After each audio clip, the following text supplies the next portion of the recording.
هاكو دا عدكي ما مقليسين يا ها هذا ما مقليسين مرك عدكي هذا ما مقلا مرك هذا لما مقلي هاي ورمي وين السلام عليكم ورحمة الله وبركاته ونكي حق كنت ذا قيس عبد الله كارية مقاتيك النول عقلك اسمه تريسو كارية خير إن نوعي هو وحندين هيا محكمة دي سريع الصومالية ولا لوشكي وبندت قادتي أو هاي هادو كلري رجع أيك هاي لتشوفه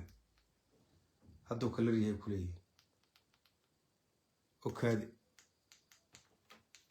هاي هذا مناقشي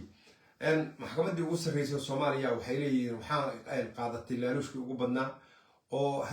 أو لو كلا دري $1,000,000 أو كلنا وحلو بالقاضي نك ما ركتي ماشى فدية إن وحن عاودين شيء ربع محكمة دا أن إنجنيير يرسو عدالة أوكينين أو جنرال قلنا عن عدالة أوكينين أو كان تهلنا عن عدالة أوكينين أو نكان يرادو إلمن إلماس عن عدالة أوكينين أو قبل رئيس الوزراء حكاين توه عن عدالة أوكينين أو إنتي سراكيلة عهد أو للاي مع القبل أنا عدالة ككينين أو إنتي ضد ولا يكسماي إلا يقال كعي إلا يدوس مريب إلا يو بوصاصو عدالة كيرين إلا محكمته ومحكمة الصوماليات مالكستيري كشغل قلي كرتان أو مانتي 5 سنة كبعدي إنجنيير يريسو ولو الأوجيها قبل كبنادر اللي وقرحي أو كاميرته سيسي كاميرا ذاها أنت نسا قادته إلا هذا أي سجواب كسر علم أو إخران تهليل الأوجيها إلى عنكم مقنطها النسو أو إلا هذا أي سدعوت كجرين فايلكي قالي جهان أي لابتي أو إخران تهليل دشي محكمة دا آن رادين عدالة درهدي كل عضي قبل بلدوينة الود لي همين بود يكونتك يقفوا الود لي أو الود أوجي هدت كيدلي أعاو حي مشاك وحيو استاكتي إنا يقاطو دعوة دا كرسي فهد ياسين وعلى نودينا يعاو مدى الصومالية لأن سويدين أنبضن محكمة داسو ما وحيو أديكتا لمن شخصيات أو لقى عبصرية أو دتك أهنجبة بس وحيو أديكتا مدى الصومالية لأن أنا أقول شيء جاي إلا أنا هذلي أدوكم ما هذليسين وحيو أديكتا نمن إن وحيو أديكتا نمن دكتاتور الرأي دتك ما سيرتشو وقدرته قرال وقدرته عبسي قلي دتك إن هدي أيضاً تود فلون ويا ندله أي هو أديكتا محكمة ده نكا شوجا محكمة ده هنشباد أكو توقف كستن وأوجي هنشباد شيء الوجود أيام ترى ما سيرتشي هنشباد وجو سعتي $1,000,000 لعجهم كسير نهلي نسوا شقة تجروا وحاجة سومالنا كسر شقة تجي سومالنا قف شقة صادر شتمال نور باصاص كسر شقة تجي سومالنا والدولة هالكاس تجن وحين رات سنة ساعة اعتراف صوماليا سيء وقاضي أو اعتراف كورادين سنة كوجنها لكن رجع كسر يماذا أو هالكاس يماذا حمل يماذا وإنما سوا شقة تجي باشو ما دام أصور شقة تكتب مقدشتي نسوا من لاندرنا آتها عاو وكره ليا dadka degan magaalada Muqdisho iyo dadka aad ka timid oo Somaliland degan waa dad xigta ah oo wada dhasho walaalaha markii dhaliyo loo fiiriyo adoo raadin waayay ekraan tahliil dhiigeedii adoo raadin waayay general galaal dhiigiisii adoo raadin waayay engineer yiriso dhiigiisii Cabdixakiin Dhagajo dhiigiisii oo intaasba maxkamadda faylkeedii galkeedii lagu keenay adoo raadin waayay ilmaas dacwadeedii adoo raadin waayay gabadhii aaminaheedu lagu dilay hamin duwad balad weyn oo saacad lagu siciyay adoo raadin waayay intaas ina maanta tiraada kursiga Fahad Yaasiin dacwadiisa qaadaya waxayna tusaysaa ina meeshaas dawlad ka jirin adigana lagu adeeganayo oo ay niman gaar ah kugu adeeganayaan tusaysaa waxayna tusinaysaa in maaragtay adiga telefonkii lagu soo diray kaliya oo shaqeynayo telefonkii lagu soo dirana kiiskaas hoos dhig oo ha ka hadlin inuu shaqeynayayna tusaysaa kiisaskii hore oo intaasoo kuu soo sheegana in faylkooda lagaa dhigay oo hoos dhig lagu yirayna tusaysaa caaw haddii aad samaysid oo ku dhiiratid inaad kursigaas iyo arrimihiisa gashidna intaasayna tusaysaa dadkaasoo dhan inaad wax ku og tahay qaabkay u dhinteen iyo qaabkii loo dilay ay caawa noo caddaynaysaa annaga inaad tahay nin soo shaqo tagay oo Soomaaliland ka soo keligii soo shaqo tagay oo Soomaaliland soo dirsan annagoo dhan waa wada ogna somalilandna aysan ogolayn nimanka halkaas jooga oo niman soo shaqo taga ay yihiin waan ogsoonna waxa weeye baashow haddaad ku dhiiratid arrinkaas adiga aabbiyo hooyo ku leedahay waana lagugula xisaabtamaya adiga fariintaasaan kuu dirayaa baashow ummadda soomaaliyeedan waxaan rabaa markayna u sheego maxaa cabdullaahi farmaajo iyo gruubkiisa ummadda soomaaliyeed waxay yidhaahdaan wadaniyeenana dad fiicanana waddanka horumaraan gaarsiin laakiin ma jiro madaxweyne baarlamaankii soo doorta baarlamaankii ku xigay duqeeye ma jiro hortiisa duqeeyey madfacna ku dhufan gaaray dadna dhaawacay muwaadiniinoo soomaaliyeed oo meesha jooga shala ku dhaawacay ma jiro baarlamaan madaxweyne ma jiro cabsi gelinaya baarlamaankii lasoo dhisay oo isaga bedeli lahaa ma jiro madaxweyne ay cabsi geliya hadda ka horna soomaaliya ma soo marin wuxuu noqday maxaa cabdullaahi farmaajo ma jiro madaxweyne jufadiisa asaga uu ka dhasho hoose ay baarlamaanka ku dhex dagaaleen oo baarlamaankii dagaal ka dhex fuliyeen oo ay guddoonkii baarlamaanka inta u istaageen ay saas u jiljileen waa sax niman hawiyaha dagaalami jireen way joogeen oo inta guddoonka u tagay sidaasoo kale yeeli jiray laakiin ma fadhinin hawiyaha madaxweyne ma ahayn waxaa fadhiyay maxaa cabdullaahi farmaajo nin hawiyaha oo hadda markaad intaas ka horreysane inta soo istaagay guddoonka baarlamaanka saas ula dhaqmay ma jirin waxay cay ku tahay sharaf ka dhac ku tahay beesha mareexaan maxaa cabdullaahi farmaajo uu ka dhashay in xildhibaanadii isaga lasoo doortay oo aan aqoonta lagu soo dooran oo ayakoo waxba aqoon inta xildhibaanadii la dhex keenay oo aan dastuurka iyo qaynuunka waddanka midnaba aan aqoon intay istaageen sharci la ansixiyey oo aan ansixisba u baahnayn keliya waxaa ansixis u baahnaa oo in la ansixiyo u baahna sharciga wuxuu ahaa fiigii oo madaxweynaha iyo guddoomiyaasha laga qaadaya aan ansixin u baahnaa waana la ansixiyey gacantaagana lagu ansixiyey laakiin midka guddiga loo xulay goorta la qabanayo guddoonka baarlamaanka la dooranayo iyo qodbadahayo ansixin uma baahnayn saxiix wuxuu u baahnaa guddoonka saxiix keliya u baahnaa baarlamaanna kaas looguma baahna inay gacan u taagaan codna u taagaan nimanaan intaas fahansanayn ayaa meeshii ka istaagay waxayna handadaad ku bilaabeen guddoonkii baarlamaanka bal u fiirso ummadda soomaaliyeed madaxweynihii asagoo kursiga ku fadhiya oo rajana ka qaba inuu waddanka usoo tartamo mar labaad raggii asaga uu maaragtay uu soo maaragtay raggii xildhibaanada u ahaana ay baarlamaankii ka dhex dagaalamayaan madfaca iyo dagaalkuna iskumar ahaa soo rida ayay ahayd ummadda soomaaliyeed mar labaad rabaa inuu soo dhex istaago oo cod weydiisto maxaa cabdullaahi farmaajo shal maar daraad wuxuu noogu yimid ciidanka waddanka etoobiya waa cadow waddanka etoobiya waana ka bixinaya waddanka 24 saac ka yaraan uga bixinaya wuxuu noqday madaxweynihii dhowr iyo 20 diyaarood etoobiya u raacay wuxuu ahaa madaxweynihii heshiis kula galay etoobiya 20,000 oo askari oo etoobiyaana inay u qabtaan koonfurta soomaaliya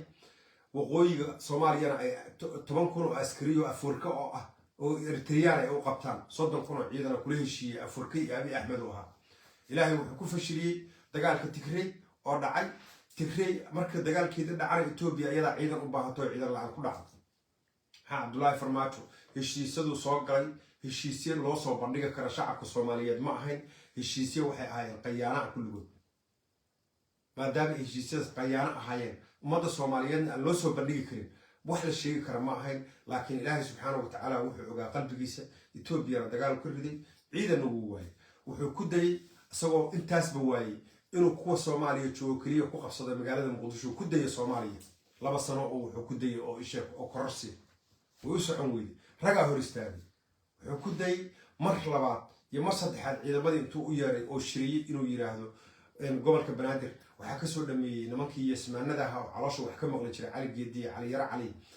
doorta micnaha iisheeg ii qabtay intiina kale ciidanka oo idab iga yeela dadkan midooga musharaxiintan anaa xabsi ku wada quraya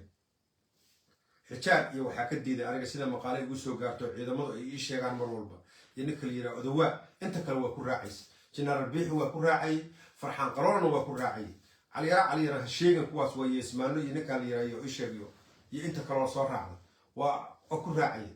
yes waa yeelaynaa ummadda soomaaliyeed waxay ku jirtaa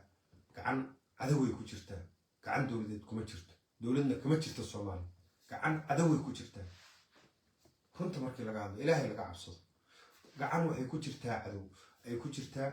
oo muddo dheerna ay kusoo jirto 5 sano ay la nooleed ganacsigeedaa kala istaagay ummaddii waa ninka nooga dhigay kenya cadow kenya markii la qaxay oo ummadda soomaaliyeed ay wada qaxday oo kenya la aaday dadka aqoonta leh oo hadda waddanka usoo laabtay oo dowladda la shaqaynaya oo jaamacadaha kasoo wada baxay waxay ka dhoofeen madaarka kenya ka dhoofeen aeroboortka kenya ka dhoofeen etoobiya 10% nooga dhooftay 80% kenya ka baxay iyo uganda ummadda soomaaliyeed oo maraykan joogta oo yurub joogta ilaahay oo australia joogta ilaahay markii laga cabsado runta la sheego wey cadow nooga dhiga maxaa cabdullaahi farmaajo wuxuu yidhi cadow iyo kenya see cadow ku taha maxay noo dhigta kenya inta dabaq nooga dhisan magaalada qayb dhan markii kenya loo soo adeeg tago isliya loo soo adeeg tagaa ummadda soomaaliyeed oo dhan aan ku nool inta dabaq nooga dhisan kenyaatiga xataa u dhasha kama dhisna ummadda soomaaliyeed oo dhanaa kenya ku nool so wuxuu yidhi waa cadow ganacsigoodii oo dhan oo baabi'iyey dowladda kenya si fiican ula dhaqato ummadda soomaaliyeed dad soomaaliyeed dowladda ku jira maahane haddaan dad soomaaliyeed dowladda kenya ku jiri lahayn ummadda soomaaliyeed oo kenya joogto waa la dhici lahaa fakerka maxaa cabdullaahi farmaajo lagu dhici lahaa oo ilaahay buu ogyahay sababtoo kenya cadow ka dhig kenyana waxay ula dhaqmi kartaa dadka soomaaliyeed see rabtay ula dhaqmi karta laakiin dad soomaaliyeed ayaa ku jira baarlamaankeedii xukunkii kenyana ku jira oo ka hortaagnaa dowladda kenya kenyana soomaaliya way taqaanaa maxaa cabdullaahi farmaajo inuu sii joogay waxaa kale oo aan kugu darayaa dowladdii imaaraadka oo 30 sano aan la joogna ganacsi hadday noqoto wax walba naga soo gelayeen oo markabka nin walba uu kasoo raraya dubai wuxuu yidhi argagixiso qadarna waa nagu wareejiyey hay-adda koowaad waddanka koowaad oo caalamka uga shaqaysa qaraxyada iyo mu'aamirada iyo argagixisada loo maro waa qatar maraykan ayaa carabta ku shaqeeya maraykan wuxuu ka dhiga number 1 qatar albaab kasta wuu furan yahay qatar ninka maaragta maxaa cabdullaahi farmaajona wuxuu noo geeyay qatar hay-ad kasta oo argagixisaa lacagteeda waxaa bixiya qatar imaaraadku waa 3-4 wey wadamada lagu adeegto oo carabta waxaa ka mid ah imaaraadka qatar sacuudi arabiya iyo kuwait 4taas wadana loo maraa carab oo dhan oo laga burburiyaa carab oo dhan loo isticmaala laakiin ninka 80% la isticmaalo waa ninka la qatar 20% waa imaaraadka inta kalena isku geegeeya imaaraadkii sacuudiga oo kala qaybay 5 iyo 5 wey 5% iyo 5% raggaas ayuu noo geeyay argagixisada waxaa lagu tartamayaa lagu kala masiirsan yahay ganacsiga soomaaliya iyo kheyraadka soomaaliya nin walbaba inuu maaragta asagoo wax ka helo ayaa lagu kala tartansan yahay waxaa lala dagaalamayaa in soomaaliya ay shidaal qodato waxaa lala dagaalamayaa soomaaliya inay iyadu isku filnaato ay carabtu kala dagaalamaysaa muddo dheerna kala dagaalamayso waxay ogyihiin adduunka juqraafiga oo ragga yaqaan waxay ogyihiin caalamka soomaaliya inay kheyraad badan ku jiraan taasna hadday la soo baxdo inay caalamka oo dhan ka maarmi karto nin kastana saas ula dagaalamaya macal carab waxaa adeegsada reer galbeedka soomaaliya markii la daaliyo maskaxda laga isticmaalo la daaliyo la baabi'iyo kheyraadkeeda in lala soo baxo dadkeeda ay wada dhoofaan boqolkiiba 70 markay baxaan inta kale waxbaa loo sheegi karaa ay reer galbeedku iska dhaadhiciyaan waa run soomaali badana baxday laakiin intii joogtaa weli wax laga dhaadhicin lahay oo in la isticmaalo laga dhaadhicin lahay waxaa weeye aan idiin sheegayaa caawi waddanka soomaaliya maxkamadiisii maxaa cabdullaahi farmaajo inta taleefon u dira leeyahy waxaan rabna soo saar gacan inuu ku jiro ummadda soomaaliyeed ha ogaato gacan inuu ku jiro ummadda soomaaliyeed ha ogaato in uu ka dhigay hogaamiye kooxeed qaab madaxweynena uusan u isticmaalin ummadda soomaaliyeed ha ogaato anugu dhihi maayo maxaa cabdullaahi farmaajo waxba ma qaban ummadda soomaaliyeed waxbuu u qabta laakiin intuu wax qabanayay qaab madaxweyne umuusa dhaqmayna qaab mooryaannimo u dhaqmaaye qaab wuxuu u dhaqmaayay hogaamiye kooxeednimo ayuu u dhaqmaayay ciidamadu dhisayo oo mushaarka siinayo jacayl umuusa dhisayna waxay ahayd ciidamada mushaarka u badi raggan ag jooga oo diktaatirada ah ka dhaadhiciyay ciidamada mushaarka u badi waddankay noo qabanayaan aan kasbanna ciidamada ahayd ujeedku ciidanka naxariisi jacayl oo gooni u qaba maaha ciidanka markii mushaarka loo badiyo madaxweynahana nugu fiican oo nin walba iska leeyahy ninaan weligii $500 usoo dhicin ama $100 usoo dhicin markii $400 usoo dhacdo madaxweyne nugu fiicnaa waayo halkaasuu ku wada dhufanaa dadkoo dhan qabiilkiisu xataa halkaas ku dhufanaa dhakada laakiin ujeedku waa siyaasaduna waxay ahayd in maaragtay ciidamada inta maskaxda laga xado waddanka lagu qabsado laakiin rag caqli badan ayaa diiday waddanka in lagu qabta ciidan nin walbana waa maaragtay taariikhdu way xusaysaa waana ognahay hoosaan ka ognahay ragga yeelay oo yees yiri waddanka waa qabsanayna iyo ragga diiday waa kala naqaanaa annagu ummadda Soomaaliyeed sida xaqiiqdii ilaahay markii laga cabsada ah waxay ku jirtaa gacanta shabaab gacan ka daran ku jirtaa gacantii shalay baarlamaanka Soomaaliya xabadda ku soo riday hoobiyaha ku soo riday ku jirtaa ummadda Soomaaliyeed gacanteeda waxaana looga bixin karaa gacantaas ilaa adkaysto ninkii Firimbiya xildhibaan Firimbiya shalay wuxuu yiri ama hoobiyaha la soo rido ama madfaca la soo rido annagu bartan annagu ku jirnaa wax walba oo dhameynayna raggaas oo kale loo baahan yahay ummadda Soomaaliyeed kuwaas oo kale wax ka saari kara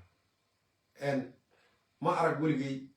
indhahaygana kuma kala qaadin ilaa cartara dowladdaas waa indhaynay waana ka warqaba siyaasadeedana waa la socday nin madaxweyne ah oo qabiilkiisii baarlamaan ka dhex dagaalayaan jufadiisii baarlamaan ka dhex dagaalayaan maxaa Cabdullaahi Farmaajo ka hor ma arag anigu ma arag xasan sheekh ma arag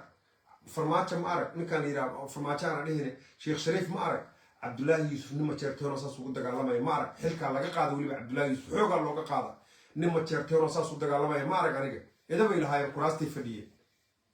ma arag Cabdiqaasim Salaad Xasan oo dadkiisa saas ugu dagaalamaya intii dagaalka ka bacdi soo martay intaasay ahaayeen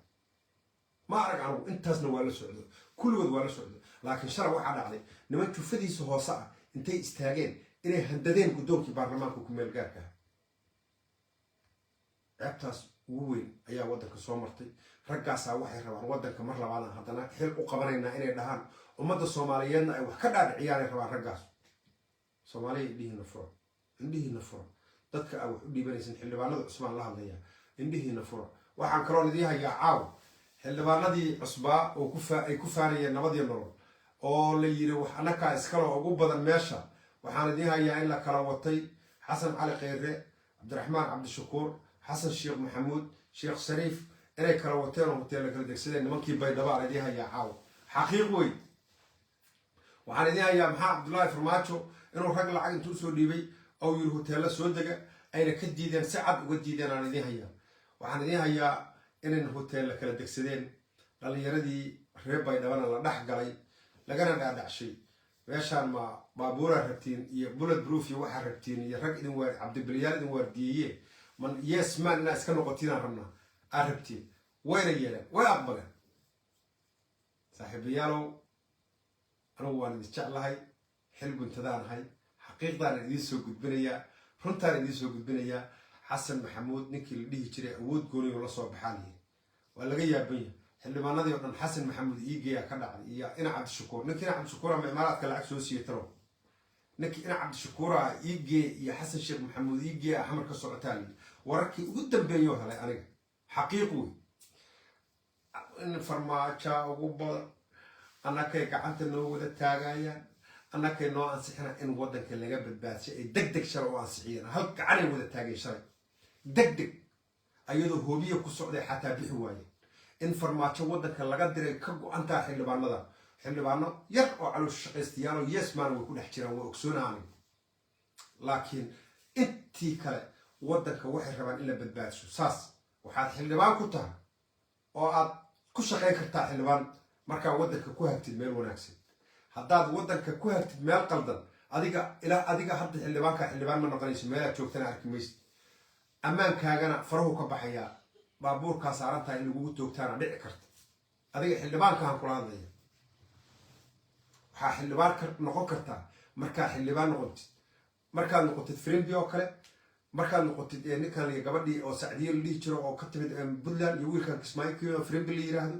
markaad noqotid ninkan la yiraahdo ii sheegeen dadka cadaaladda iyo xaq u horseedayo oo diidan xaraanta mahad salaad oo kale oo dadkiisu ka dhacsanayeen niman maaragtay qabaa'il ay ku dhisantaa Soomaaliya mahad salaad waa runtiistii Djibouti aan usoo dhisa 4.5 odagii ugu weynaa oo cidiisa ahaa inaa fara ku taagtaagtiin muuse yeelin raganimuna sameeyay shalay waana ku soo dhaweynayaa shalay mahad salaad shalay wiilkii dhashay Muqdisho mahadaa loo bixiyey anaan amarkaas bixiyo sheegtay tigi Axmed Madow baan rabaa ugu dambays caawa halkaan inaan kala hadlo abtiyo nin laandheeraha tahay ilaahay laandheeru kaa dhigay nin ogaadeenaha tahay kuraasta 16 kursiya waxaad haysataa majeerteen oo daarooda oo tunweyn hawiyaad haysataa oo kula jira abtiyo kuraastaas ku dhawaaq oo ceel waa gee annaka kula sheeganay kuraastana 10 kursiyo mareexaan leeyahay inta kale waxaa qabiilaadka kale waa ogahay tobanka kursi oo mareexan leh minus inta gelisid oo laba ka dhintay labada abtiyo annaga kula degano xildhibaanaduna waa nagu yiraadeen hawiyaha kula degan qaar naga sii waxaa kula degan nima la yiraahdo garjante shiiqaal habargidir abgaal waxaa kula degan cawro male shalan gudbay aan iswasno 200 oo qabiilo hawiyaha kula degan abtiyo minus inta tiraa tobanka xildhibaano mareexanka laba xabba naga sii xildhibaanadaasna soo dhis annaga kula sheeganay waxaad haysataa majeerteen oo ka tunweyn nimankan ayakaa isku kaa waalwaalayo waxaad haysataa hawiye oo kula jira adiguna nin ogaadeenaha toor laandheera ah oo ilaahay laandheera ka dhigay abtiyow 16kaas xildhibaan soo dhis oo dedeji ha baryin qofna nin baqara maaheedu geesiyaata minusna inta ka tiraad mareexaan minus laba xildhibaan minus ka sii dhaana kana sii waa nugu yaraayin xildhibaanadii qor ay xerada axmed madoow anoo caaw fariintaasaan kuu soo diray igana aqbal abti anaana kaa dhacsanaya cayayaanka iyo dadka xuxuunkaa kugu dheganayo anaa halkaan kuu jooga ceelka saxaafadda anaa kugu jira halkaan anaa kaasoo difaacaya insha allahu tacaala haddii ilaah yiraahdo nin meesha kugu ogaanahay muddo dheerna kugu ogaa geesiyaa tahay tiyaashay waa landheere kenyay degan yihiin etoobiyay degan yihiin soomaaliday la degan yihiin kismaayay degeen bad maysa arki jirin biyahaas iyo baddaasay arkeen cid ka qaadi kartana male malaayigana sida loo cuno way barteen aagaahna way iska daayeen hadda qaybtaas noo ay barteen bal ninkii kasoo kicin lahaayaan rabaa kismaayo anigu marka ninkii kasoo kicin lahaa nimankaas ogaadeen kismaayo aan rabaa aagaa hadda ma yidhaahdaan no ay yidhaahdaan ninkii kasoo kicin lahaayaan rabaa anigu kismaayo markaa deerta bal inta isugu tagtiin bal mareexaanow waa tabadaxa lagu guray 200 oo baabuur oo tignika ah iyo ciidankoodii inta aadan axmed madoobe u tago kasoo qaada wallahi inuu tagi karno billahi ninkaas dhutinaay wuxuu ka xoreysta meesha niman inka awood badan oo shabaab la yiraahdo ka xoreysta uu ka cayrsan aadi idin salaamiya anigu waa idin jeclahay xil guntada xaqiiqda ugu imaanaysa waan idin jeclahay